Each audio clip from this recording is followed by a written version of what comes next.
할렐루야. 주님의 이름으로 환영합니다. 오늘은 애쉬 웬즈데이 제 수요일, 오늘부터 시작을 해서 사순절이 시작이 됩니다. 우리의 모든 허물과 죄악을 하나님 앞에 고백하고 하나님의 구속의 은총을 또 사모하고 감사하고 또 하나님 앞에 또 찬양하고 영광 돌리는 이 시간이 될 수 있기를 소망합니다.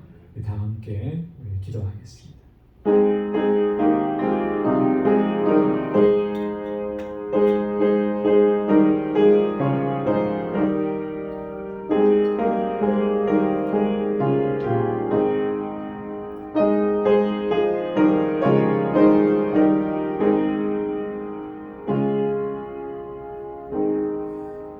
기도를 들으시는 주여, 모든 육체가 주께 나아오리이다. 죄악이 나를 이기어 싸우니 우리의 허물을 주께서 사하시리이다. 주께서 택하시고 가까이 오게 하사 주의 뜰에 살게 하신 사람은 복이 있나이다. 우리가 주의 집 곧 주의 성전의 아름다움으로 만족하리이다. 우리 구원의 하나님이시여, 땅의 모든 끝과 먼 바다에 있는 자가 의지할 주께서 의를 따라 어미하신 일로 우리에게 응답하시리이다. 아멘. 자비하시고 은혜가 풍성하신 여호와 하나님 아버지, 언제나 그 크신 사랑으로 우리를 품에 안아주시고 우리의 허물과 죄악을 사하여 주셔서 다시 거룩하게 하시며 날마다 기쁨과 감격 속에서 하나님을 찬양하고 예배케 하시니 감사합니다. 이 저녁에도 다시금 주님 앞에 불러주셨사오니 우리의 마음을 다하고 힘을 다하고 뜻을 다하여 하나님을 예배하는 저희들 되게 하여 주옵소서. 우리를 거룩하게 하시고 오늘도 주님께서 받으시기에 합당한 사한 제사를 주님 앞에 올려드릴 수 있도록 성령께서 우리를 주장하시고 인도하여 주옵소서. 예수님의 이름으로 기원하옵나이다. 아멘. 전능하사 천지를 만드신 하나님 아버지를 내가 믿사오며 그 외아들 우리 주 예수 그리스도를 믿사오니 이는 성령으로 잉태하사 동정녀 마리아에게 나시고 본디오 빌라도에게 고난을 받으사 십자가에 못 박혀 죽으시고 장사한 지 사흘 만에 죽은 자 가운데서 다시 살아나시며 하늘에 오르사 전능하신 하나님 우편에 앉아 계시다가 저리로서 산 자와 죽은 자를 심판하러 오시리라. 성령을 믿사오며 거룩한 공예와 성도가 서로 교통하는 것과 죄를 사하여 주시는 것과 몸이 다시 사는 것과 영원히 사는 것을 믿사옵나이다. 아멘. 찬양으로 하나님께 영광 돌리겠습니다. 이 세상 험하고 나비록 약하나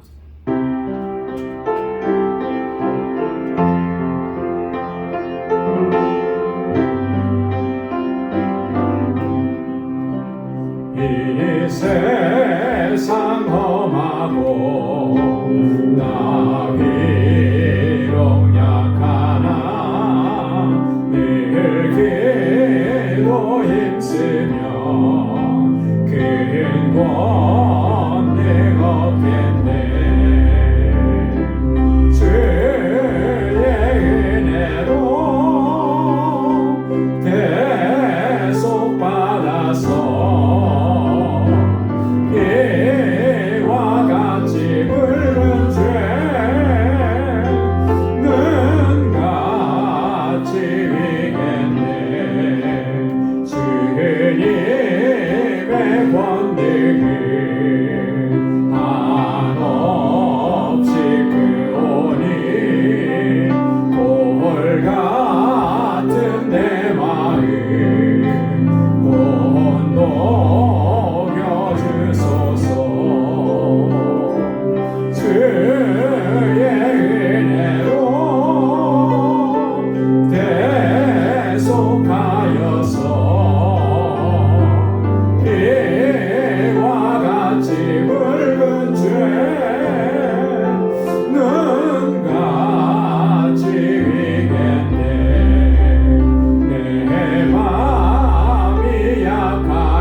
늘 넘어지오니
죄를 깨끗하게 씻어주신 줄로 믿습니다.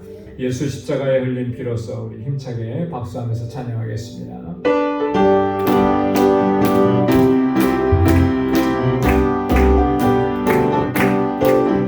예수 십자가에 흘린 피로써 그대는 새끼어 있는가 더러운데 위대한 능력을 그대는 참게 하는가 예수의 보혈로 그대는 씻겨 있는가 마음속에 여러 가지 죄악이 깨끗이 씻겨 있는가 주 예수와 밤낮으로 늘 함께 그대는 행동을 하는가 아무 때나 어디서나 그대는 십자가 붙들고 있는가 예수의 보혈로 그대는 씻겨 있는가 마음속에 여러 가지 죄악이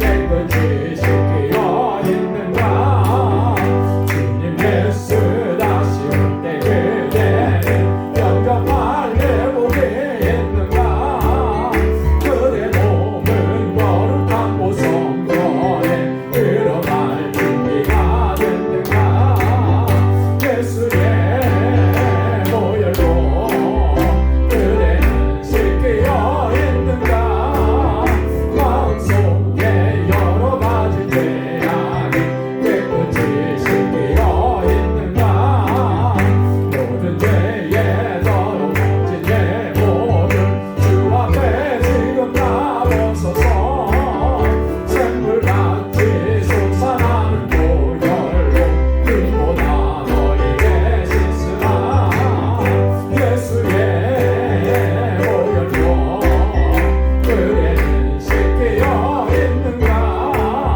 마음속에 여러 가지 죄악이 깨끗이 씻겨 있는가 사절은 모든 죄에 더러워진 내 몸을 주 앞에 지금 다 벗어서 샘물같이 솟아나는 보혈로 눈보다 너에게 씻으라 예수의 보혈로 그대는 씻겨 있는가 마음속에 여러 가지 죄악이 깨끗이 씻겨 있는가 예수의 보혈로 그대는 씻겨 있는가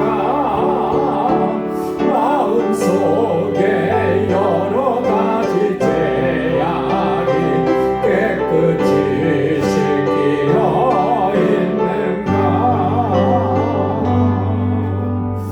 아멘.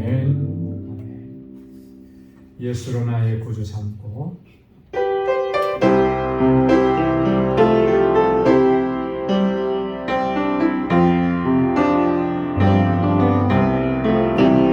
예수로 나의 구주 삼고 성령과 피로써 거듭나니 이 세상에서 내 영혼이 하늘의 영광 누리도다 이것이 나의 간증이요 이것이 나의 찬송일세 나 사는 동안 끊임없이 구주를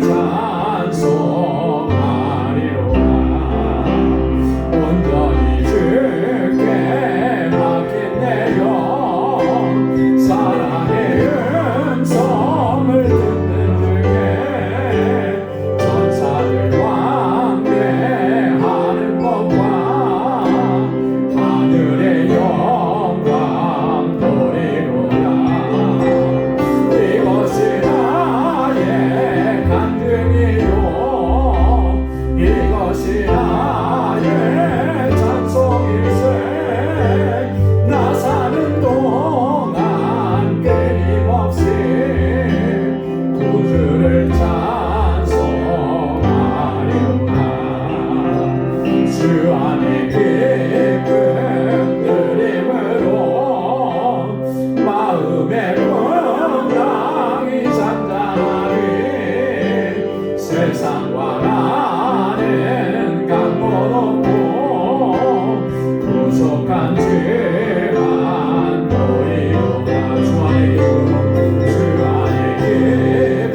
우리 교회 믿음의 공동체, 사랑의 공동체가 되고 우리에게 주신 사명을 잘 감당하게 하옵소서.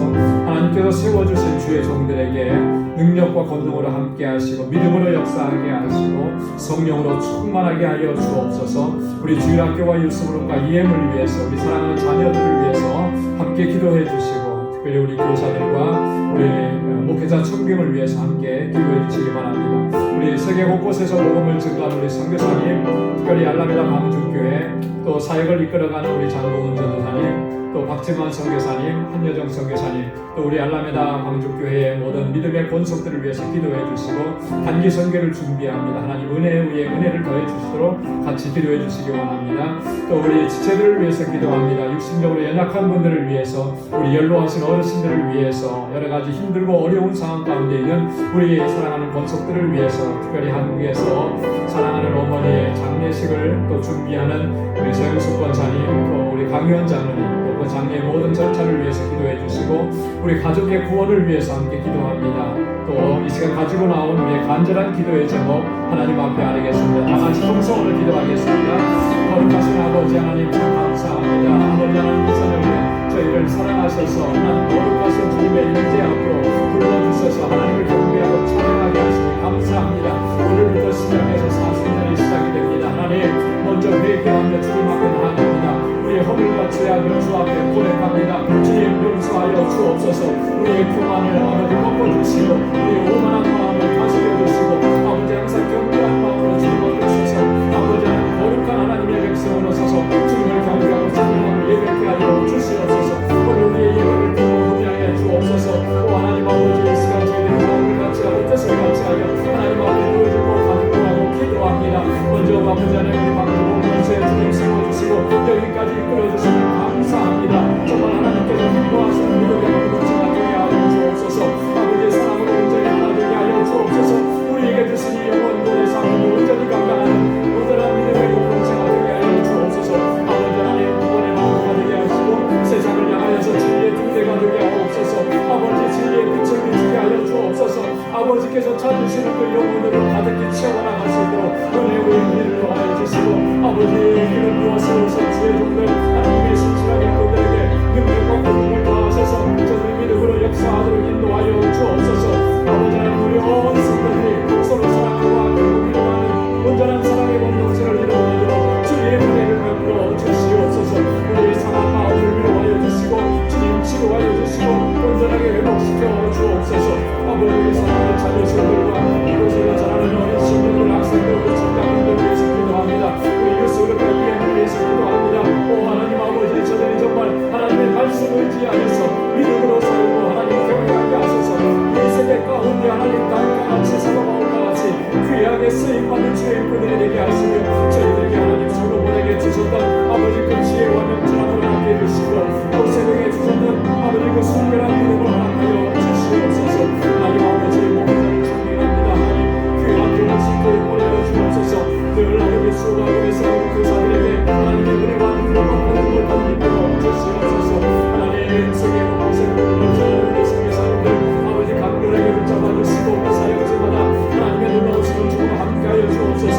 우리 알라메다 광주교회 주님 아버지께서 세우셔서 하나님의 능력으로 역사하시고 그 세계 많은 영혼을 주님으로 구원의 방주가 되게 하옵소서. 우리 장로군 전도사 또 아버지 하나님 박지만 선교사님 아버지 하나님 한여정 선교사님 아버지 하나님 수업을 주님을 함께 잘 감당이 되게 하시고 주의 종들에게 주님의 은혜를 더하시고 우리 알라메다 권속들을 능력으로 잡아 지켜 주옵소서. 아버지 우리 방주 권속들을 주님 기억하여 주시고 저들의 공부함을 하나님 기억하여 주옵소서. 아버지 이 땅에서 사는 아버지의 고통과 아픔과 눈물이 있지만 아버지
아버지 앞에 올려드립니다. 예수님의 이름으로 간절히 기도드리옵나이다.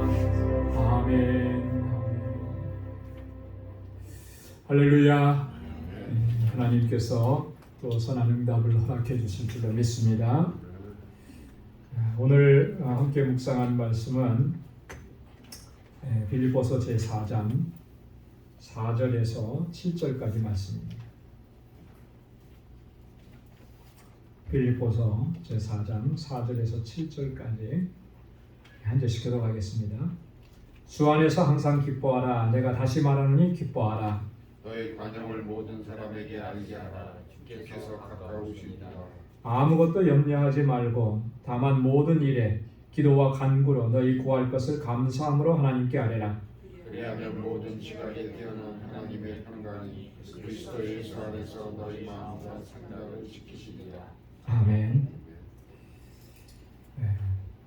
우리 지난주에 우리 1절에서부터 3절까지 말씀을 같이 나누었습니다. 여기에서 사도 바울이 빌립보 교회 성도들에게 특별히 개인들을 지침을 해서 유오디아와 순두계에게 주 안에서 같은 마음을 품으라 이렇게 권고한 그런 내용들을 좀 살펴봤어요. 이 두 사람이 굉장히 교회에서 열심히 봉사하고 섬겼던 일꾼인 것들은 분명한데, 일꾼이었던 것은 분명한데 어디서부터 문제가 됐는지 모르지만 두 사람 사이에 이제 갈등이 생겼고 그 갈등은 점점 증폭되어져 갔고 그런 것들이 이제 교회 안에 그 심각한 그 위기를 불러올 수 있는 그런 상황까지 간 거죠. 그래서 바울이 이런 권면을 했습니다. 이 권면을 하면서 이 주 안에서 같은 마음을 품으라 그랬거든요. 주 안에서.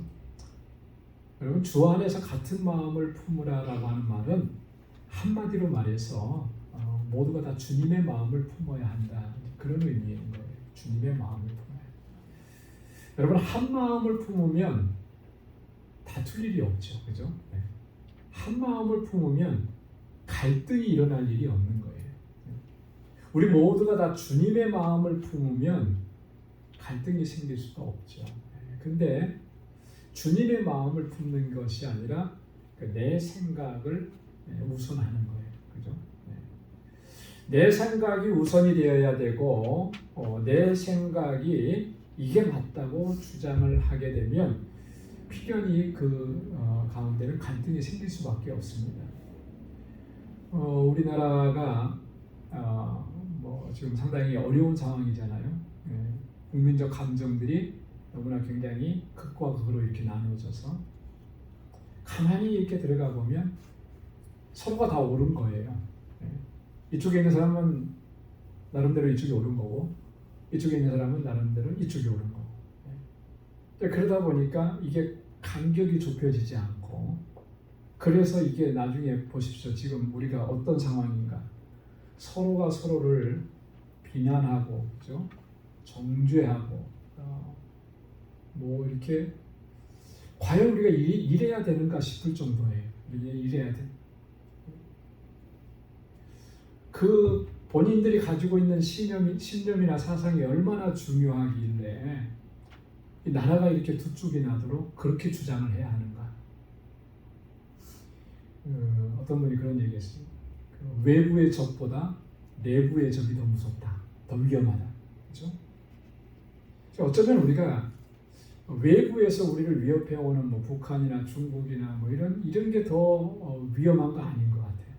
지금은 미국에서 지금 관세를 이렇게 때린다. 이거 그게 더 위험한 거 아니에요. 내부적으로 이렇게 우리 국민 정서가 하나가 되지 못한 게 이게 더 위험한 거죠. 여러분 우리 민족은 참 위기 때 능력을 발휘했고 위기 때마다 그 위기를 지혜롭게 온 국민이 하나가 돼서 그것을 극복해냈던 과거에도 그러했고 또 근대사에도 그러했던 것 우리가 기억합니다. 그죠? 멀리까지 갈 필요가 없어요. 그 IMF 1997년도에 IMF를 맞았을 때 정말 우리나라는 국가가 파산한 거잖아요. 근데 그 IMF를 맞고 다시 일어난 나라는 세계적으로 이렇게 찾아보기 힘든 거예요. 그래요? IMF 때 물론 다들 힘들고 다 어렵고 정말 가정 경제가 다 무너져 내렸고 했지만 그걸 극복해내고 가장 빨리 그 IMF에서 받은 론하고 이런 것들을 다 갚았다 그러더라 우리나라. 그때 하나가 된 거죠. 저는 기억이 납니다 그때. 저희 아이들 돌반지도 금반지 그것도 내다가 팔고 뭐 갖다가 기부하고 막 그랬었어요. 교회적으로도 그렇고 다 온 국민이 하나가 됐거든요. 나라를 살려야 된다. 그러니까 이 위기 상황 가운데서도 그걸 극복해내잖아요. 근데 지금은 이제 살만하니까 여유가 생기니까 그죠? 그냥 서로가 이렇게 다투고 싸우고 이러면 정말 힘든 거예요. 교회도 마찬가지입니다. 교회도 주님 안에서 우리가 한 마음이 되어야지만 그 가운데 성령이 역사하시고 부흥의 역사가 이루어지는 거예요. 그래서 우리가 주님 안에서 마음을 같이 하는 것 이게 너무나 중요하다. 오늘 사실 이렇게 유오디아와 순두계에게 권고하는 그런 내용이지만 사실은 우리에게 나 자신에게 권고하는 말씀인 거죠. 그래서 우리가 주님 안에서 우리 공동체 안에서 우리가 어떤 일을 감당하든지 간에 서로가 항상 하나님의 뜻을 먼저 물어야 되는 것이고요. 그리고 주님께서 보여주셨던 그 사랑과 겸손의 마음을 품고 그렇게 주님의 일을 감당해내는 우리 모두가 될 수 있기를 주님의 이름으로 축원합니다. 자, 그 다음에 우리가 4절부터 7절 오늘 본문 말씀을 읽었는데 이 본문의 말씀은 어떻게 보면 이 빌립보서의 중심 주제라고 말할 수가 있습니다. 여러분 이 빌립보서의 별명이 뭐라 그랬죠? 어떤 서신이라고 했어요? 기쁨의 서신이라고 했죠. 그죠? 그래서 이 빌립보서의 핵심 주제는 기쁨이에요. 기쁨. 그래서 계속해서 반복해서 나오는 말이 기쁨이라는 단어, 기뻐하라라고 하는, 나는 기뻐하노라라고 하는 이런 단어들이 반복해서 나옵니다. 자, 4절 말씀에 보면 주 안에서 항상 기뻐하라. 내가 다시 말하노니 기뻐하라. 그럼 다시 말한다라고 하는 건 뭐죠? 강조하는 거잖아요. 강조, 그죠? 한 번 더 말한다. 어떤 부분을 강조하는 겁니까? 중요하니까 강조하는 거예요, 그죠? 중요하니까. 항상 기뻐하는 것이 너무나 중요한 거죠. 여러분 바울이 똑같은 이야기를 했던 적이 있습니다. 어디서 그렇게 얘기했죠? 기억나십니까? 여러분들이 잘 암송하는 말씀. 다 암송하고 있어요. 항상 기뻐하라. 쉬지 말고 기도하라. 범사에 감사하라. 이는 그리스도 예수 안에서 너희를 향하신 하나님의 뜻이니라. 데살로니가 교회 성도들에게 보내는 그 편지에서도 바울은 똑같은 얘기를 했잖아요. 항상 어떻게 하라고요? 기뻐하라. 이것이 하나님의 뜻이니라. 여러분, 여러분들의 자녀들이 정말 어떤 일들로 인해서 힘들어하고 어려워하고 고통스러워하고 여러분 그런 것을 볼 때 여러분 마음이 어떻습니까? 부모님의 마음은 더 찢어지죠, 그죠? 더 마음이 아픈 거예요. 자녀들은 끝까지 자녀입니다, 그죠? 나이가 들어도 자녀, 내 아이인 거예요, 내 자녀인 거예요. 그래서 그 자녀들이 어떤 어려움에 있을 때, 말 못할 그런 고통 가운데 있을 때 그 모습을 바라보는 부모님의 마음은 정말 속상하고 아프죠. 만약 우리 그리스도인들이 하나님의 자녀들인데 하나님께서 주시는 풍성함이 있는데 그 은혜가 풍성함이 있는데 그걸 누리지 못하고 그 은혜로 말미암은 그런 어떤 기쁨과 평강을 누리지 못하고 늘 슬퍼하고 고통스러워하고 괴로워한다면 아버지께서 우리를 바라보시는 마음이 어떠실까? 많이 속상하실 것 같다는 그런 생각이 들어요. 그죠? 네. 그만큼 항상 기뻐하는 것은 굉장히 중요한 겁니다. 항상 기뻐하라라고 하는 말은 어떤 상황에 처해 있다 할지라도 기뻐하라라고 하는 그런 의미잖아요. 바울이 지금 이 얘기를 할 때의 상황을 보면 너무나 정확해요. 바울이 지금 어떤 상황이라고 그랬죠? 로마 감옥에 갇혀 있는 상황이잖아요. 어떻게 보면은 기뻐할 수 있는 조건이 하나도 없어요. 그런 사람이, 그렇게 매여 있는, 묶여 있는 사람이 자유한 사람들을 향해서 여러분 기뻐해야 합니다, 이렇게 외치는 거죠. 이게 make sense 합니까? 상식적으로 이해가 됩니까? 이해가 안 되잖아요. 근데 이미 바울은 그 안에 주님이 주시는 기쁨이 있는 거예요. 그러니까 기뻐하라고 얘기해요. 나는 안 기쁜데, 나는 정말 고통스럽고 힘든데 다른 사람에게 기뻐하십시오, 기뻐해야 됩니다, 이런 말이 됩니까? 안 되죠. 예전에 오늘 목사님께서 지금은 은퇴하셨는데 여러분들도 아시는 분이실 거예요. 가장 힘들었던 순간에 대해서 얘기를 하는데 목회를 돌아보면서 그때가 제일 힘들었대요. 뭐냐면 주일날 아침인데 따님이 강도에 의해서 피살됐다는 소식을 들은 거예요. 지금 예배 설교하러 올라가는 바로 그 순간인데 그 따님이 친구 집에 놀러 갔다가 그 집에 강도가 들어가지고 피살된 거예요. 그 고통과 아픔을 가지고서 말로 표현할 수 없는 그런 고통을 가지고서 설교를 하는 거예요. 예배를 인도하는 거예요. 그때 그 마음이 어떠했을까? 얼마나 힘들었을까? 그때 무슨 생각과 무슨 정신으로 설교를 했을까? 왜 본인이 그때가 가장 힘들었다? 그렇죠. 설교를 안 할 수도 없잖아요. 본인 아니면 누가 설교할 사람이 없는데. 그렇게 고통스러움이 있고 아픔이 있으면 사실 기뻐하라는 그 메시지를 전할 수가 없는 거죠.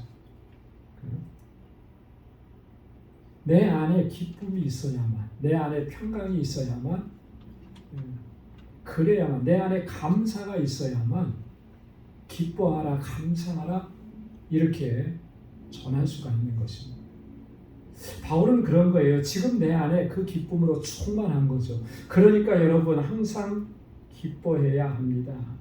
여러분 바울이 어느 정도로 기쁨으로 충만했냐면 우리가 지난번에 한번 살펴봤습니다. 빌립보서 2장 17절 18절 말씀에 보면 만일 너희 믿음의 재물과 섬김 위에 내가 나를 전제로 드릴지라도 나는 기뻐하고 너희 무리와 함께 기뻐하리니 이와 같이 너희도 기뻐하고 나와 함께 기뻐하라. 여러분들의 그 믿음과 섬김 위에 내가 나를 제물로 드린다 할지라도 번제물로 올려드려서 나를 태운다 할지라도 나는 기쁩니다. 그러니 여러분들도 기뻐하십시오. 그러니까 그의 영혼, 그의 심령이 얼마나 기쁨으로 충만한지를 알 수가 있죠. 여러분 어떻게 항상 기뻐할 수 있겠습니까? 항상 기뻐하라 그러는데 항상 기뻐할 수 있게 되는 전제 조건이 뭘 것 같아요? 그거는요 감사예요. 감사. 이 안에 감사하는 마음이 있으면 그럼 기쁨으로 충만해지는 거죠. 감사가 없으면 기쁨도 따라오지 않는 거예요. 그렇죠? 불평하고 원망하고 짜증이 나는데 기쁨이 따라오는 거예요? 아니잖아요. 그죠? 그래서 바울은 범사에 감사하라고 했어요. 범사에 감사하라는 말과 항상 기뻐하라라고 하는 말은 항상 같이 다니는 거예요. 이게 짝이에요, 짝. 함께 굴러가는 거죠. 감사하는 거, 기뻐하는 거, 이게 따로따로 나뉘는 거죠. 그래서 우리가 항상 기뻐하는 삶을 살려고 하면 여러분, 우리의 삶이 감사하는 삶으로 바뀌어져야 돼요. 근데 그 감사라고 하는 것은 뭐가 상황이 좋고 잘 될 때만 감사하면 기쁨도 반쪽밖에 안 돼요. 그죠? 그러나 고난이 있고 환난이 있을 때에도 그것을 믿음의 눈으로 바라보는 그 믿음의 시각이 있어요. 하나님의 선하시니까 하나님은 선한 것으로 우리에게 마침내는 허락해 주실 것을 확신하는 그 믿음이 있다면 이 고통과 아픔과 괴로움의 순간도 감사의 조건이 되는 것이고요. 그게 감사가 나오면 그 순간에도 우리는 기뻐할 수 있다는 거죠. 사도 바울이 이 빌립보 감옥에 갇혔을 때 거기에서 하나님의 은혜에 감사를 회복하니까 찬양이 나왔고요. 그죠? 기쁨이 흘러나온 거예요. 그랬을 때 어떤 역사가 일어납니까? 그 빌립보 감옥 안에서도 하나님께서 구원의 역사를 이루어 가시는 것을 경험하게 되는 거죠. 그래서 그 간수와 그의 가족들이 예수 믿고 구원받게 되고 빌립보 교회의 초석이 되는 놀라운 역사가 일어나는 거예요. 우리는 항상 부정적으로 먼저 생각을 하거든요. 어떤 일이 잘 안 됐을 때 왜 나에게 이런 일들이 일어나서 나를 힘들게 하고 고통스럽게 할까? 이거는 그 인간적으로 바라보는 거예요. 그러나 하나님의 관점으로 바라보면 그 순간조차도 하나님께서는 하나님의 계획과 뜻대로 하나님의 역사를 이루어 가시는 거죠. 애굽에서 이스라엘 백성들이 430년 동안 종살이했습니다. 이건 분명히 부정적인 상황입니다. 그죠? 물론 처음에 내려갈 때는 요셉이 있었으니까 대우를 받았지만 요셉도 죽고 세월이 흘러가고 그러니까 이 히브리 민족은 애굽에서 이방 사람들이잖아요. 결국에는 그들이 노예로 전락하는 그런 삶이 될 수밖에 없는 거예요. 얼마나 고통스러운 삶입니까? 괴로운 삶이고. 근데 그 가운데서 하나님께서 역사하시는 건 뭐예요? 이스라엘 민족을 만들어내시잖아요. 그죠? 이 요셉의 야곱이 그의 가족 식솔들을 이끌고 요셉이 있는 애굽으로 내려갔을 때는 70명. 그런데 애굽에서 나올 때 430년이 지나고 나서 몇 명이었어요? 최소한 200만이 넘는 한 민족이 되어서 나오게. 그게 하나님의 역사하심이라는 거죠. 여러분, 항상 그래서 우리가 우리에게 부정적으로 보이는 그 상황들을 믿음의 눈으로 보는 훈련을 해야 되고, 그랬을 때 감사가 나오는 것이고, 그렇게 해서 우리가 항상 기뻐하면서 주님을 찬양하게 되는 줄로 믿습니다. 자, 두 번째로 보면 5절에 감사의 조건이 또 하나가 나옵니다. 너희 관용을 모든 사람에게 알게 하라. 주께서 가까우시니라. 자, 주님께서 가까우시다. 그럼 뭐를 알게 하라고요? 너희의 관용. 여러분, 관용이라는 말은 무슨 말이죠? 관용? 관대함이라는 거잖아요. 그죠? 너그러움이라고 하는 거잖아요. 또 다른 말로 관용을 다른 말로 대체하면 용서라는 말로 대체할 수가 있어요. 그죠? 용서. 그게 관용이라는 말입니다. 관용. 나에게 손해를 끼치고 나에게 어려움을 가져다 준 사람에 대해서 용서하는 그 마음, 이 감정적인 그런 어떤 절제를 하는 것, 이게 관용이라는 거예요. 근데 이 관용의 자세를 가질 때 우리가 비로소 어떤 상황 속에서도 기뻐하는 삶을 회복할 수 있다는 거예요. 여러분 보십시오. 상대방에 대해서 우리가 너그러운 마음을 갖지 않고 어떤 용서하는 마음을 갖지 않으면 내 안에서 기쁨을 회복할 수가 없어요. 그렇지 않습니까? 누군가가 나에게 잘못을 했어요. 그것 때문에 제가 화가 났습니다. 속상하고.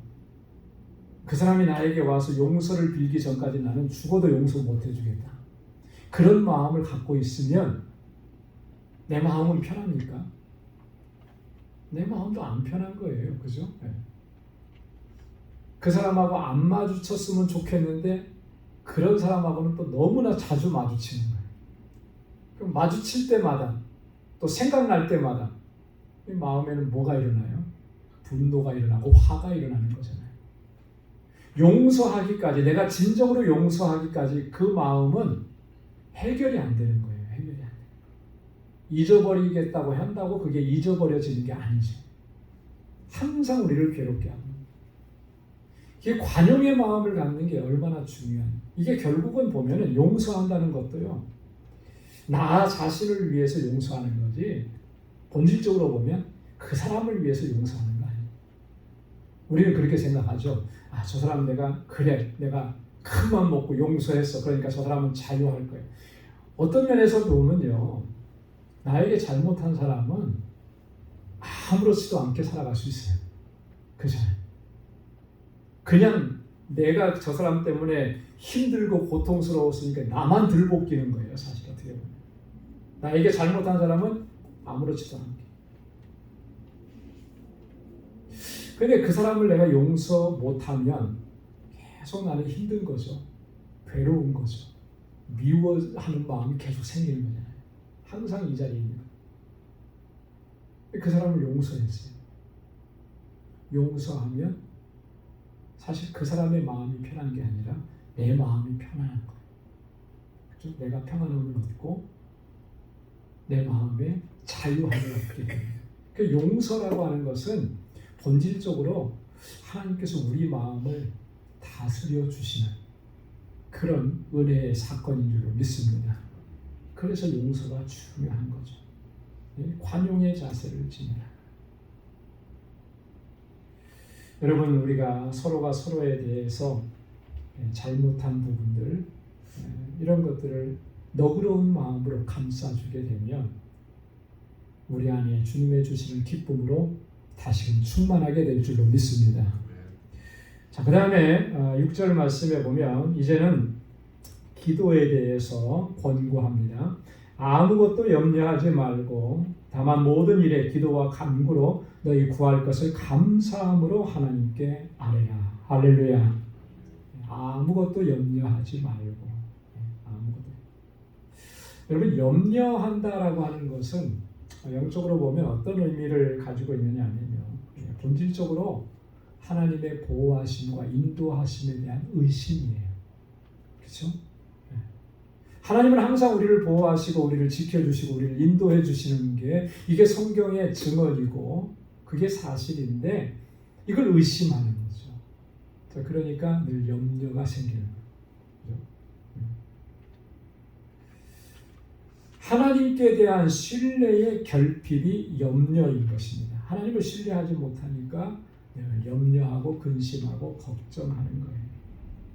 그래서 이 염려는 기쁨의 최대의 적이다, 이런 말이 있습니다. 염려하면 기쁨은 다 사라지는 거죠. 그죠? 걱정, 근심하면 기쁨은 그 자리에 들어올 수가 없는 거예요. 그러니까 기쁨의 최대의 적이 염려하고 근심하고 걱정하는 거죠. 그런데 우리 그리스도인들에게 있어서 염려, 근심은 하나님께 대한 신뢰의 결핍인 거죠. 하나님을 온전히 신뢰하지 못하니까 자꾸 염려하고 근심하고 걱정해요. 염려는 다른 말로 얘기하면 우리의 시선을 하나님께 집중하지 아니하고 세상으로 집중할 때 염려가 발생하게 돼요. 여러분, 세상을 보십시오. 세상을 바라보면 여러분들 마음을 기쁘게 하고 즐겁게 하는 일이 많습니까? 근심, 걱정, 염려하게 하는 일이 많습니까? 세상 바라보면, 세상 돌아가는 일 보면 걱정, 근심하게 하는 일이 훨씬 많지 우리를 기쁘게 하는 일은 거의 없는 것 같아요. 그죠? 경제적인 그런 어려움들도 그렇고 미국 그 정부의 그 뭐 정책이나 이런 거 보면 그렇고 이게 저한테 유리하게 해주는 정책은 하나도 없는 것 같더라고요. 그죠? 뭐 다른 건 다 떠나서 뉴욕에 살면서 우리가 그 자동차를 운전하고 다닐 때 여러분 어떻습니까? 곳곳에 카메라가 있어서 찍혀가지고 벌금 가지고 가지요. 또 지금은 또 맨하탄 들어갈 때 또 이렇게 뭐 혼잡세 해갖고 통행이라. 그러니까 우리를 자꾸 불편하게 만드는 것 같아요.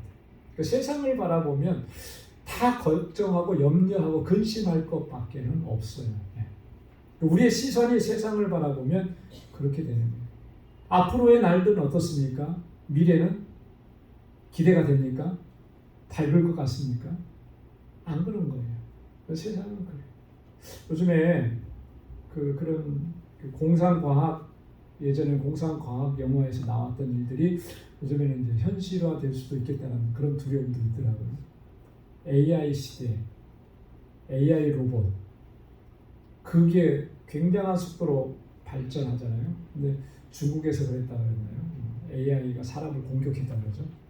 오작동을 일으켜서 사람을 공격했는데 그게 뭐 정말 사람을 공격한 거다, 뭐 아니다, 뭐 이런 논란은 있는데 그게 시작인 것 같아요. 이게 시작인 것 같아요.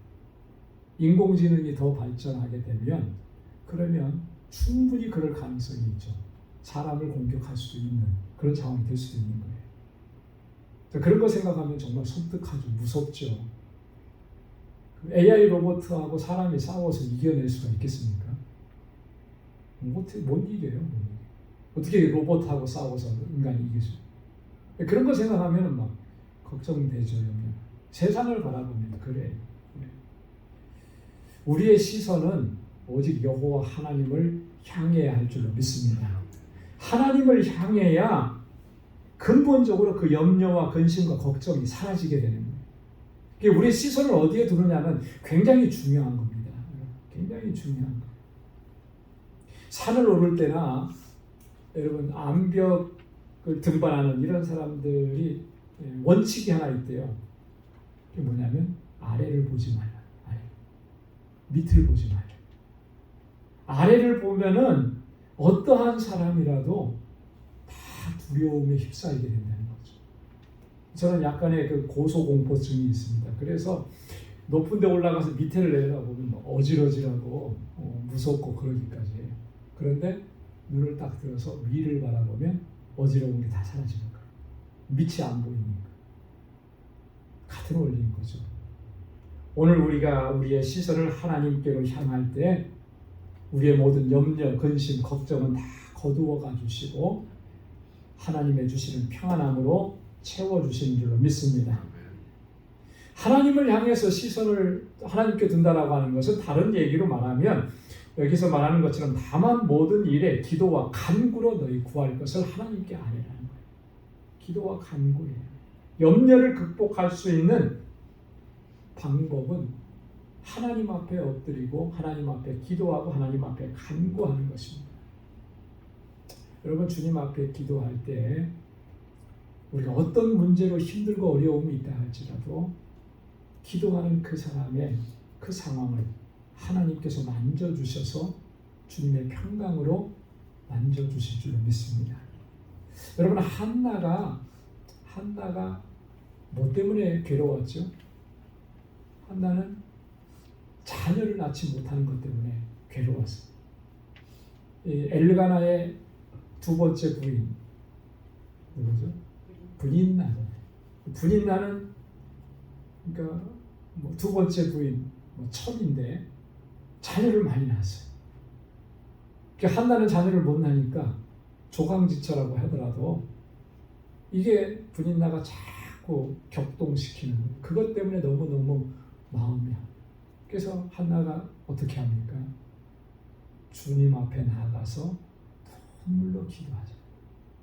부르짖어 기도하고 하나님께서 내게 아들을 주시면 그 아들 하나님께 바치겠습니다.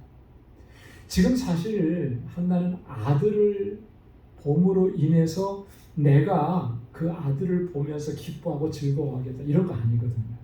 그죠? 그 아들 하나님께 바치겠다. 하나님 내게 아들을 허락해달라. 그 모습을 보고 있던 엘리 제사장이 마지막에 한나에게 평안히 가라. 더 이상 울지 마라. 하나님께서 허락해 주실 것이다. 그래서 그 다음에 한나는 집으로 돌아와요. 평안한 마음으로. 그때 하나님께서 한나에게 사무엘이라고 하는 아들을 주신 거죠. 아들을 주신.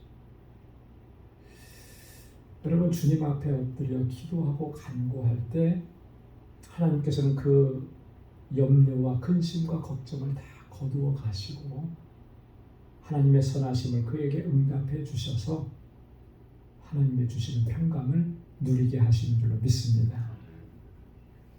근데 기도할 때 중요한 원칙이 하나 있어요. 그게 뭐냐면 감사함으로 기도하라. 감사.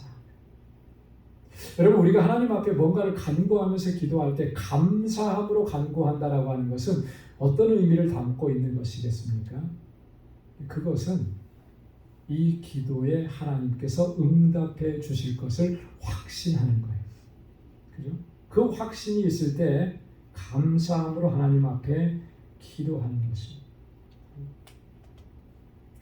여러분 우리가 그 확신이 없으면 감사함으로 주님 앞에 기도하기가 어려운 것입니다. 하나님께서 나의 기도에 응답해 주셔서 하나님의 선하심을 이루어 주실 것을 확신할 때 그 감사함으로 주님 앞에 간구하게 되는 것입니다. 여러분 우리가 어떤 필요나 위협을 느꼈을 때 그 문제를 해결하는 방법을 이게 세상 속에서 찾으려고 하면 염려할 수밖에 없어요. 그러나 하나님 앞에서 찾으려고 하면 기도하면서 간구하면서 나아갈 수 있게 되는 것입니다. 그게 중요한 것입니다. 그래서 어떠한 일이 있어도 어떠한 어려움이 있어도 주님 앞에 나와서 엎드려야 돼요. 어떤 아픔이 있고 어떤 고통이 있어도 하나님 앞에 엎드려서 기도하고 하나님께서 해결해 주실 것을 구해야 하는 것입니다. 그럴 때 하나님께서 주시는 그 놀라우신 은혜를 경험하게 돼요.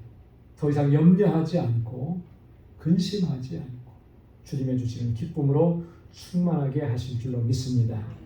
자, 마지막에 7절에 보면 그리하면 아무것도 염려하지 말고 감사함으로 하나님께 아뢰라 그랬는데 그리하면 어떻게 하나님께서 우리에게 역사하시느냐면 모든 지각에 뛰어난 하나님의 평강이 그리스도 예수 안에서 너희 마음과 생각을 지키시리라. 할렐루야. 우리 그리스도인들이 가장 좋아하는 성경 구절 중에 하나잖아요. 그렇게 하면 아무것도 염려하지 말고 감사함으로 하나님 앞에 아뢰면 하나님께서 우리에게 어떻게 역사하시느냐면 모든 지각에 뛰어난 하나님의 평강. 무슨 말입니까? 하나님이 주시는 평강이 있다라고 하는 건데 앞에 보면 설명이 있어요. 모든 지각에 뛰어난, 모든 지각에 뛰어나다라고 하는 그 말의 의미는 이런 겁니다. 우리 인간들이 우리가 생각하고 우리가 이해할 수 있는 그 모든 것들의 세계를 뛰어넘는 초월적인 하나님의 평강, 초월적인 하나님. 그 하나님의 평강이 우리에게 부어 주실 것이다. 그래서 그리스도 예수 안에서 우리 마음과 생각을 지켜주신다. 놀랍지 않습니까? 그죠? 우리가 무엇을 생각하든지 무엇을 이해하든지 어떠한 상황에 대해서 우리가 경험을 가지고 있든지 그것을 뛰어넘는 거예요. 그게 하나님이 주시는 평강이에요. 세상이 주는 평강은 충분히 예측 가능합니다. 그렇잖아요. 여러분 세상적으로 이렇게 봤을 때 어떨 때 여러분의 마음이 편안합니까? 그거 뻔하잖아요. 건강할 때 편안한 거고, 그죠?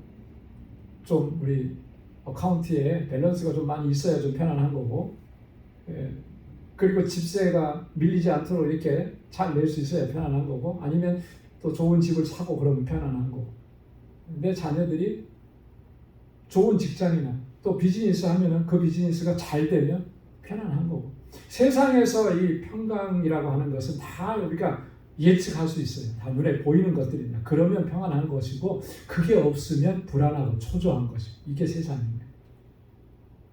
하나님의 주시는 평강은 우리가 이해할 수 있는 것들을 다 초월하는 거예요.